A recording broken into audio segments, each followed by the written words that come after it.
আমার বন্ধু রায়হানকে আল্লাহ একটা কন্যা সন্তান দিয়েছেন, যেটা নবীজি বলেছেন একটা কন্যা সন্তান একটা জান্নাত, দুইটা কন্যা সন্তান দুইটা জান্নাত, তিনটা কন্যা সন্তান তিনটা জান্নাত। সুবহানাল্লাহ।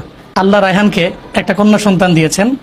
আমি দোয়া করি, আপনাদের কাছেও দোয়া চাই, আল্লাহ যাতে তাকে সুস্থ রাখেন এবং তার মাকেও সুস্থ রাখেন এবং তাকে হযরত সুমাইয়া রাদিয়াল্লাহু আনহার উত্তরসূরি হিসাবে কবুল করেন। আমিন। আর নিয়ম হলো ছোট বাচ্চাদেরকে দেখতে আসলে একটু হাদিয়া দেওয়া লাগে এবং এটাই সুন্নত। এখন তো আর হাত বের করা সম্ভব না, ও অনেক ছোট, তার উপরে দিই বাবা গ্রহণ করুক অথবা মা গ্রহণ করুক। বন্ধু রায়হানদের অনুভূতি কি এবং দেশবাসীর কাছে কি বলতে চায়? মাশাআল্লাহ, আলহামদুলিল্লাহ।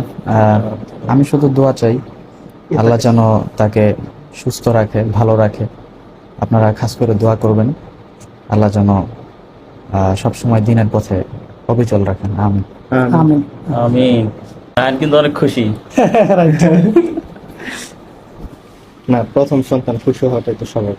আচ্ছা। আচ্ছা, প্রথমই জান্নাত। এই যে আব্বু আসছে, আব্বু আব্বু আব্বু